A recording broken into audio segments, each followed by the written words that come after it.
What's going on, everybody? Welcome back to Three Questions, 3QS. This is Von Walker here. And today, I got DJ Konsistance. Hey, what's up, man? What's up, man? How you doing, man? I'm doing good, man. All I'm right? blessed. I'm happy. Yo, we're in a little bit of a time crunch because I know you got a gig. Yes, This I do. guy stays busy. He stays busy. And he's always DJing several times a week, correct? Correct. Yeah. So, you doing well. Yes, very well. Doing well. So I think that's dope, man. You and I go back a long ways. Super. We're not gonna get into the stuff. Yeah, it's a lot. It's a lot. It's a lot. It's a long time in the making. But I want to get right into the questions. All right, what's up? Question number one: Mm-hmm. Who is DJ Konsistance? Consistence. Consistence is always on time. Okay. When it comes to whenever it comes to like gigs, I properly plan. Like I'm on my Batman stuff because Batman is my Steve, is my alter ego. I've seen the logos. Yeah. So, but the actual person, he's very cool, calm and collected. He's not a very talkative person. Mm-hmm. Even when I DJ. Do you have a lot of like hosts when you DJ? I need hosts, yes, because I don't like talking. I was like doing my thing. I talk when I need to, but when it comes down to it, once I'm in my zone, I don't want to be interrupted, especially when it comes to requests. I was going to ask you about that, but yeah, we'll get to that later. But yeah, he's very versatile. Multi. He has a good ear. He has a good ear for music. Okay. Especially when it comes to foreign music that he's not familiar with. Does that help out with like certain gigs that you have? Yes. Okay. It broadens up your intellect when it comes to music, and it brings in more gigs. I would say. Okay. So you have an aptitude for different types of music, genres of music, because it's not just two or three. It's like it's a lot. Yeah, it's a whole. Especially, and I know plethora. nowadays it's like Afro beats is starting to be pretty popular. So do you get into that too? Mm-hmm. Yeah. Apiano, if I'm saying it right, is my like Steve. It's like my happy music. Okay. Yeah. All shout out to Q because Q is like he's like one of my mentors that made one of the persons that made DJ Konsistance to the person that he is. That's a strong statement. So who's DJ Q? Q is my homie. He is one of the other DJs in the DMV area that has a good mind of everything. I'll call him Captain Q because he's always out somewhere. I mean, let's full disclosure. I know who DJ Q is. Yes. Mm-hmm. You know what I'm saying? I've worked with DJ Q on several occasions. And yeah, he's definitely cool people. So let's just before we get into the following question, like how did you get up with DJ Q? What was it about him that gravitated you? And then you said he kind of mentors you. Yeah. So how did that come about? Oh, it's so long ago. I'm 35. So okay. So how I met Q is through a former group of Team Coolin'. Mm-hmm. But before Team Coolin', like I got to know him more by Team Coolin', but at the time it was DJ Bo. I met through him. I met Q through DJ Bo. Bo is my homie too. You still work with him? Yeah. Bo, he got his own thing going on. Okay. But he's like my homie too. Like from hands down, like whenever I need him, he's like at one phone call away. Okay. So he's I met him first, then I met Q, and then so on and so forth. But I went to DJ school. It's called Beat Refinery, and that's what took my DJing up to another whole new level. Is that like normal? Because normally when you hear about DJs, no one talks about going to school for DJing. Oh, so yeah. So at first I was supposed to go to New York to go to DJ school, but they cost a lot of money. So I was like, ain't no way. Okay, what was the price? How much was for I would say for the back time for the whole for thing? the whole thing, like maybe $2,000 to $5,000 at the time. Just for DJing school? Yeah, For how long? in New Because York. In New York. that doesn't seem like a lot. $2,000 to At $3,000. that Like, time, when you just fresh out of high school, that's a lot. all right, okay, all right, fair enough. Yeah, now, but I went to be refined. Like I just looked up DJ schools and everything. I was like, man, it's gotta be a way. It's gotta be a way. Somewhere local, because like we're in like the DMV is like the most multicultural. Everybody should be like somewhere. Something is somewhere. So I started Googling. At that time, Google was Google. So yeah, I Googled, and next thing you know, Beat Refinery came up, and then next thing you know, DJ As One was my teacher. DJ As One? Yeah, As One. Okay. Yeah, his real name is RT. Shout out to him. But he's a battle DJ. Okay, so that's a thing. yeah. I mean, I've seen like a clip of it a while back. I didn't know if that was like, I thought that was just that particular event, like a one-off. So that actually happens. Yeah. Is it similar? Because I've seen, like when it comes to beat makers, I don't really call them producers, because producers is a very different thing. You're Indeed. really very heavily involved with the production of a song or something like that. So you're not just making the beat and then saying deuces. You're right. But with beat makers, when it comes to competitions and whatnot, is it very similar to that? Because they'll play a beat and then the crowd will go, they'll give their analysis, and then I would say yeah, definitely. Okay, so is it like scratching mostly? Not mostly. It's just all about creative mind. You can make beats. I mean, you can make beats off of DJing. Okay. It's like a certain style, like beat juggling. You can make two tracks totally different, but you can make a beat out of it. So is it mostly like you battling with, like, not just that, like how you mixing the songs together, Yes. and then transitions too? Yeah, transitions is a whole thing. It's this whole genre itself. Because there's DJs out there can't transition worth nothing. There's always like Would you consider those people real DJs though? that If they can't transition? Because I feel like, I mean, not feel like, but I'm like, I think that if you're in a lounge or a club and you screw up on a transition, people's, they grooving, and then all of a sudden you do a transition that don't make much sense. All of a sudden they're like, what the hell was that? Yeah, that's why. So like, how does that work?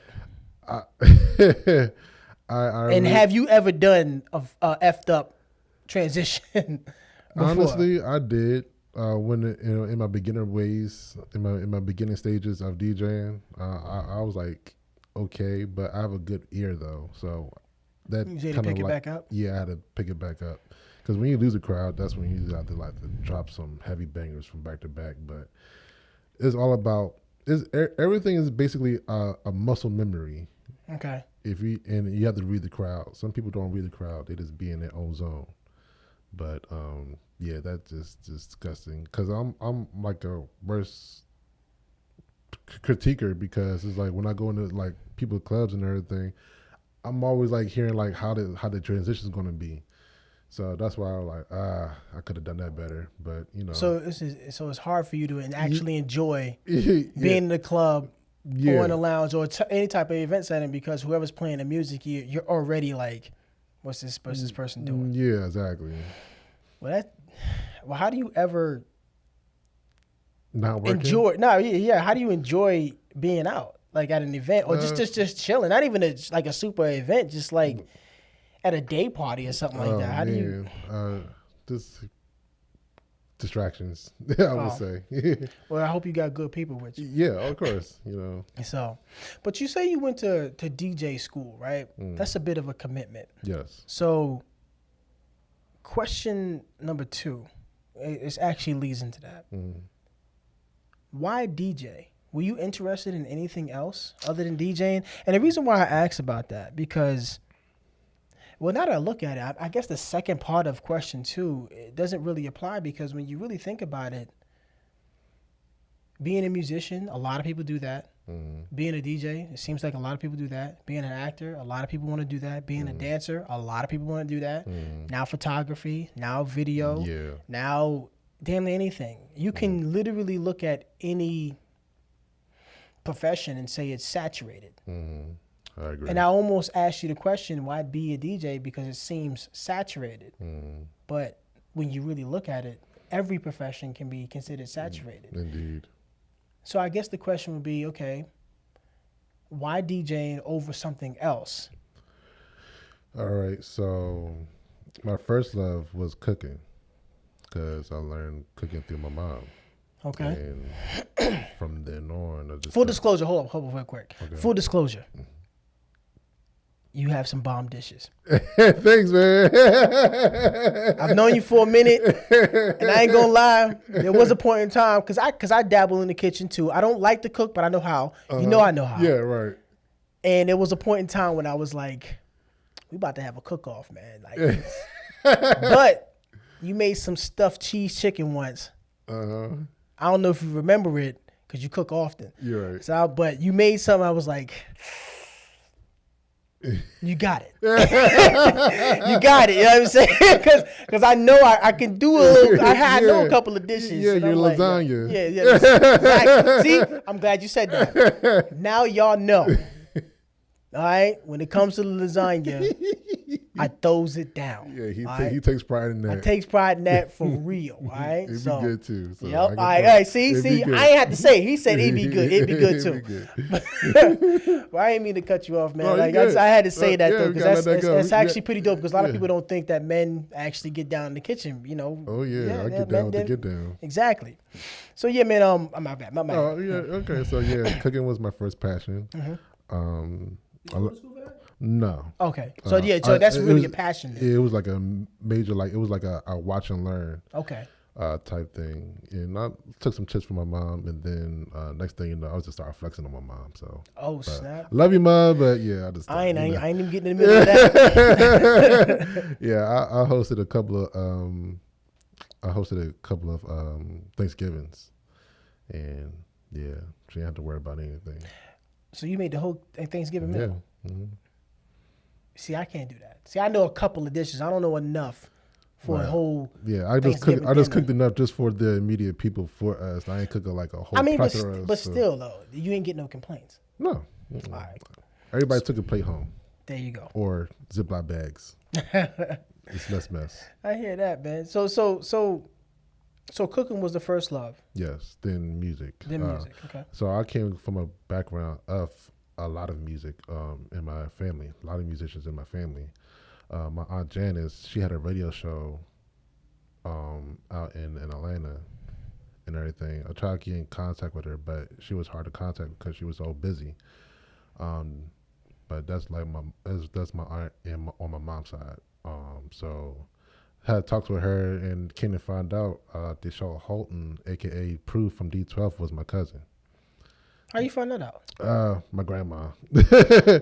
Your grandma's from the Midwest? My grandmother is from Detroit. Okay. Everybody's from Detroit, and everybody's migrated to Baltimore and just starts spreading out like wildflies. That's actually kind of wild because when I hear Detroit, like because I know a few people from Detroit, and a lot of them moved to like Georgia or Atlanta. Yeah. So when you say your family moved to Maryland, yeah, that just from Baltimore. on my mom's side. Just your mom's side. Okay. Yeah. Okay. Yeah, my father's side is just from DC, and I don't even know about all that shit. Yeah. Damn, man, don't. All I know is just that I am one child. I don't get down with that practice business. That's that DC stuff. Yeah, I don't get down. Hey. No, that's Maryland. Oh, that's Maryland. Yeah, actually, the practice name is in Maryland, Southern Maryland, and I don't get down with that get down. Oh wow. That's why I like it. Was like when anybody says like, "Are you a practice?" Like, do you know which? I'm like, nope. You know, I'm not even gonna. Yeah, I ain't even get into that. You know, I don't know nothing about that. That's like asking me about a certain family name in Yonkers. Yeah. That my mother decided to marry into. And they're like, so you part of the, I'm like, no, I can't say no because I spent so much time around that, that family because my mom married into it. Like as a youngster in Yonkers, I'm like, yo, like these, I have to say, yes, they have a reputation, yes, but I'm not going to say the name. I don't want to, throw them Yeah, out there like yeah. that. But they have a reputation in Yonkers, New York. And I have to say, I've had really pleasant times. Obviously, you have your ups and downs. Right. You have your traumas. Mm-hmm. But I have pleasant times with that family. So I'm not going to denounce them at all. Yeah. You know what I'm saying? Yeah, right. Shout I out understand. to them. Yeah. For being notorious in Right. in Yonkers, New York. So I get it. I get what you're Yeah. saying. So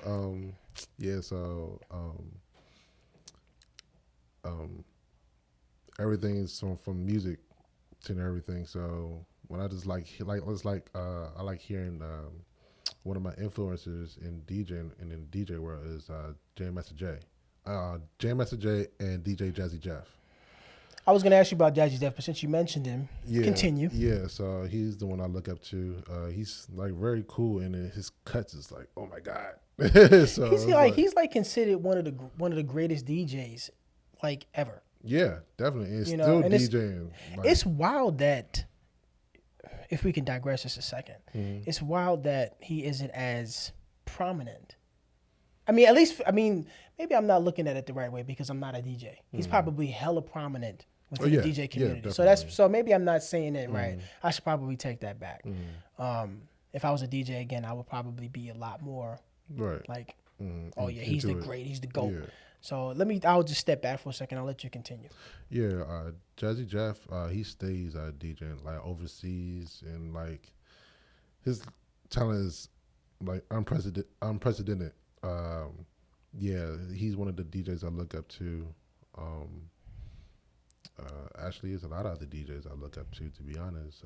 Dope Star, he taught me a lot. He recently retired like a couple of years back. You said this is who you worked with personally? Yeah. Okay. Dope Star, yeah, he's cool peoples.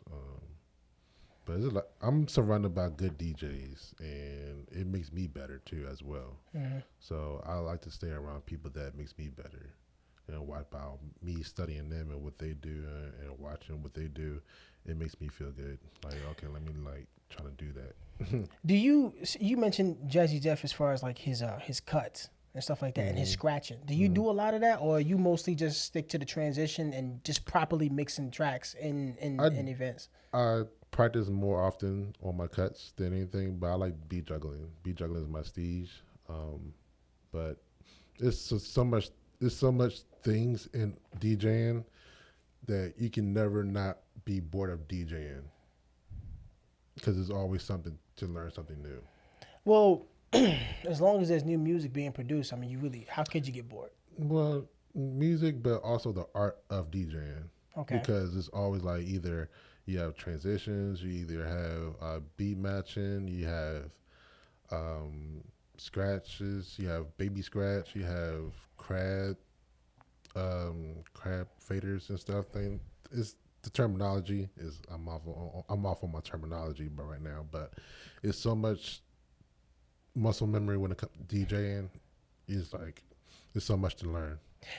When it comes to that,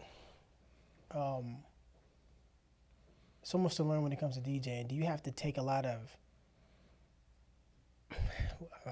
when it comes to requests? Mm-hmm. Like, how do you handle that? Because full disclosure, you and I worked with each other for a couple times. Indeed. I've actually emceed some of your events, and I'm just wondering, like, how do you, if you don't have an MC to kind of be that buffer? How do you handle requests? Are you like Samuel Jackson and Black Saint Moon, like, yo, get the hell away from me? Or like, you like, yeah, come on, everybody just give me all your requests, all you want. Only time I take requests is at a wedding, because by the bride and groom, but we already... you kind of already established that once you... Yeah, so, but that, I don't mind taking requests from as in like major events. But the full personal events is like when I get annoyed a lot because everybody keeps coming up to me, and I like to be in my own bubble. I like my space, Right. So I get like irritated. I don't know how long it be, but it depends on how forceful people be, because people get agitated and look at you like, yo, why you ain't play my song? Like, well. Is it, when it comes to the request, is this like, a random song? Like does that add to the frustration? Yeah, and it throws me off because I could be in 1 BPM, aka beats per minute, and it could be in a whole totally different BPM than I'm in. And they expect you to play it right then and there, and it's like, Yeah, yo, like, you're worried about your Yeah, transitions. yeah. So it's like more of a mind thing for me. Like I like to be I'm Okay. a perfectionist. Like I like to be in my zone and don't mess with me while I'm in my zone.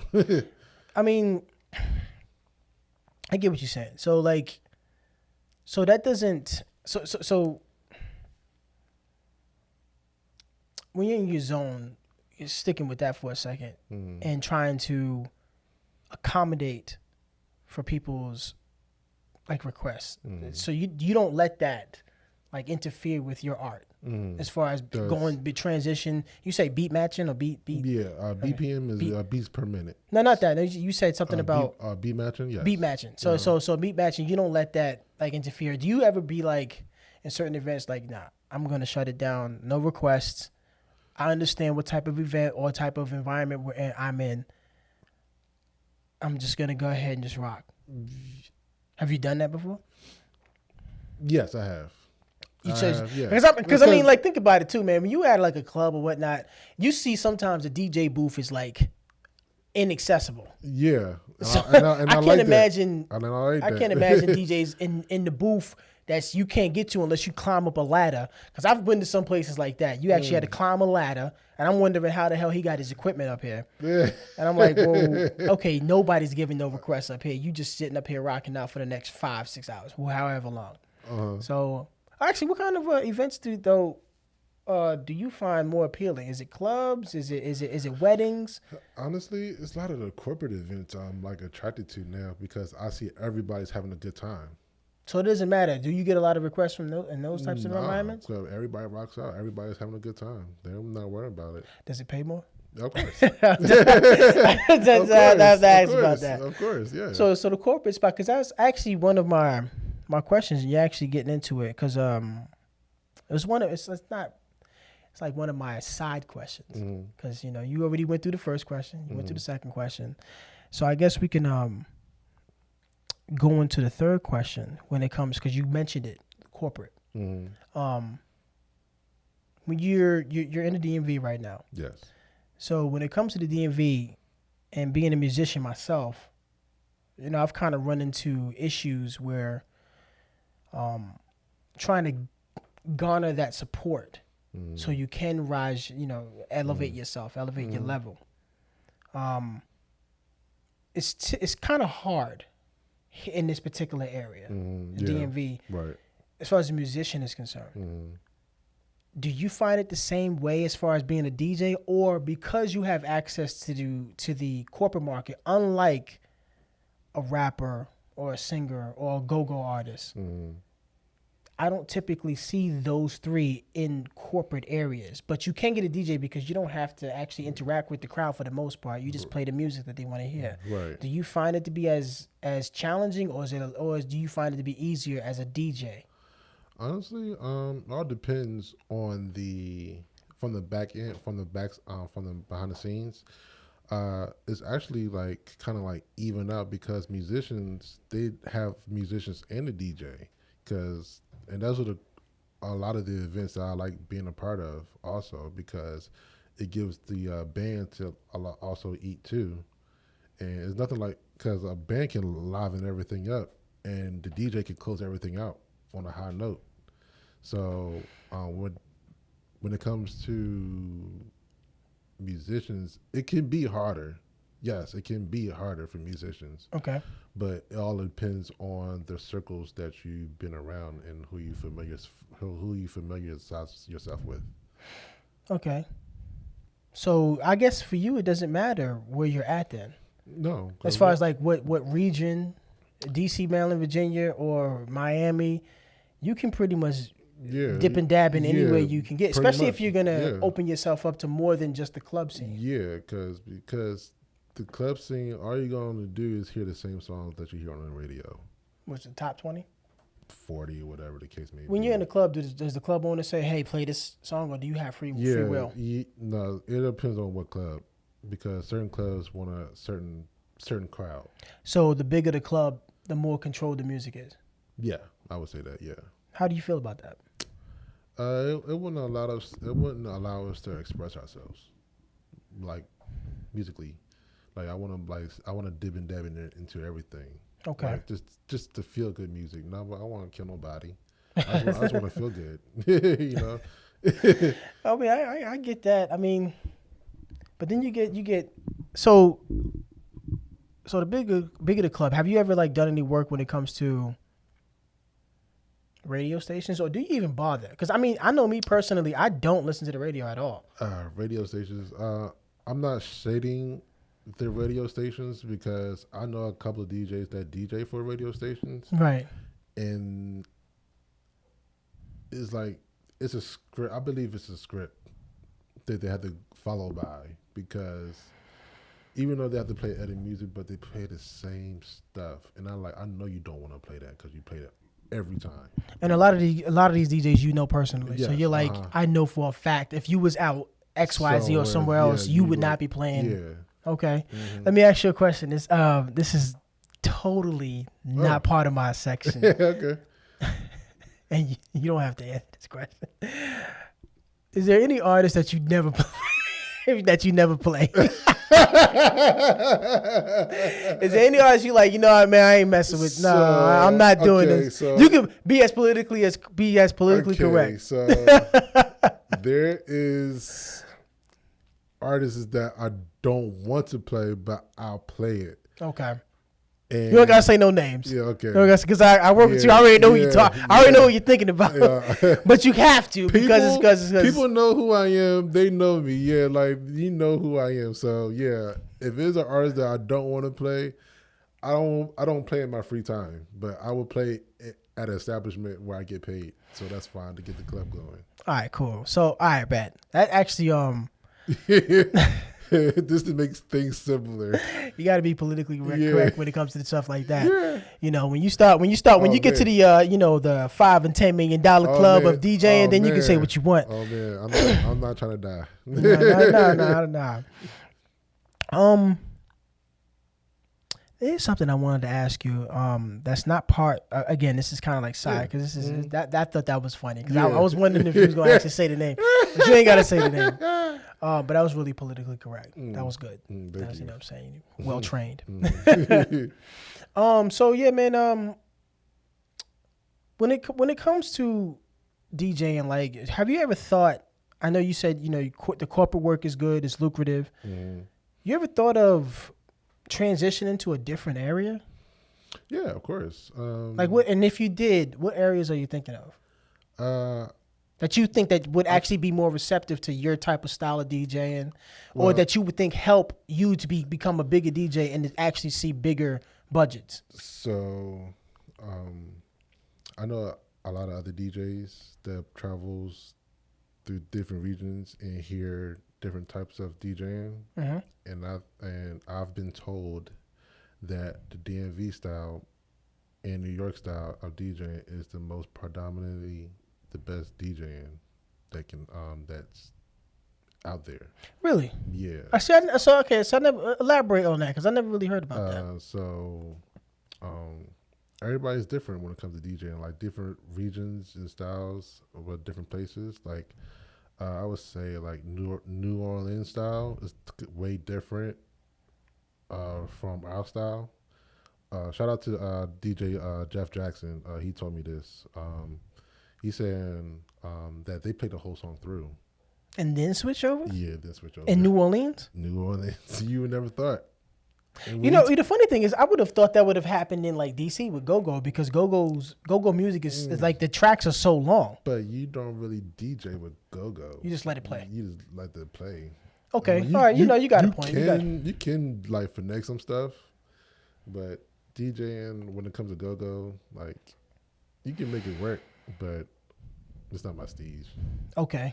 But it's good DJ. There's good go-go DJs out there, though. So this is from multiple DJs that the Northeast, New York, and DMV have some of the best DJs. Because we got DJs that goes back and forth from New York to here too as well. What about internationally? Because I was having this discussion earlier today. Internationally wise, I would say DJ Jazzy Jeff has opened up the doors for a lot of other regions of style of DJing, so they could get familiarized with. There are other DJs, but they're like different types of DJs. I would say like EDM DJs. There's different plethoras of DJs. See, I've looked up I know several EDM DJs, and you know they do a lot of international music. Yeah. And when I look up their salaries or how much they be making, they be making ridiculous. They do play arenas. I was like, wow, and I'm like, damn. Yeah, and DJing started in hip hop for the most part, like as far as its current form. And I'm like, how the hell did the EDM game get to the point where they can charge $100,000, $2,000? They be making millions of dollars a year. And that could be through overseas, because everybody's different. Yeah, where they started up from. Wow, I mean, no style has gone unprecedented in their own region. So once you give taste to other people in their region, they're like, oh, okay, this is different. I'm gonna rock with this, that type of thing. So it's kind of the new kid on the block type of thing. Yeah. Oh, I mean, hey, look, if you are able to have that kind of pull, DJ. I mean, I don't DJ, so I don't. So it's just like it's similar to the dance world, which is as far as my podcast or this show kind of started out as interviewing a lot of dancers that I worked with. I didn't know much about that world until working with them. As far as the DJing, same thing with you. I didn't know much about that world. I didn't realize. I remember I had hung out with you, and we actually ended up at DJ Q's spot at one day. This was a while ago, and I walk in. There's like several DJs, and I'm like, what the hell? Like I didn't know this was actually like a thing. And then they started talking about other DJs that are around the way, and it's expensive to get into. Let's keep it real; it's not cheap. Oh yeah, even this this costs money. It's an investment. And speaking of investments, I got my stuff stolen twice. Yeah, I'm not gonna say no names. But well, what's dead in the past is in the past. Yeah, water under the bridge. We'll keep it moving. Yeah, because I was at one of those situations I was a part of. I don't like to talk about that type of shit. Yeah, that's a whole nother thing, man. You know what I'm saying? Like, voice is changing. Yeah. That shit pissed me off. You turn red eyes. Let me go ahead. Let me let that go for a minute. But anyway, so we're coming to the end of the show. All right. Again, my show it's not controversial. I like to stick at what a person does, their profession.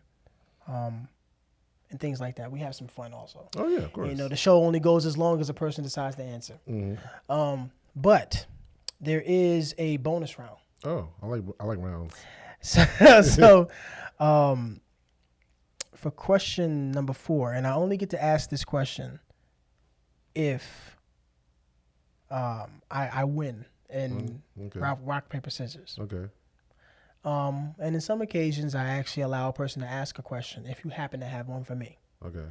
So we'll do rock, paper, scissors, shoot. Okay. I've been saying says shoot, and everybody I say that to is like, who says shoot? I'm like, are you serious? Nobody says it's just rock, paper, shoot? Yeah, rock, paper, scissors, shoot. I'm like, really? I thought it was rock, paper, scissors, says shoot. They're like, no, I don't do that. All right, fine. All right. So we'll do that. So if I win, then I ask a question. A bonus question, number 4. Okay. If you win, well, then we can shut the show down, move on, or you can ask your question. Do you have a question for me? Oh, I have nothing but questions. All right. You ready? Let's do it. All right. All right. So let's get it right. Rock, paper, scissors, shoot. Okay. Rock, paper, scissors, shoot. Okay. All right. Rock, paper, scissors, shoot. Whoa! Wait a minute. Is this the first time I lost? Yo, I think this is. Is this the first time I lost? Oh my God! I got to call a doctor. You know who I am? I need to call a doctor. Man. Man. You know what? The hell with you and your 3-pointers.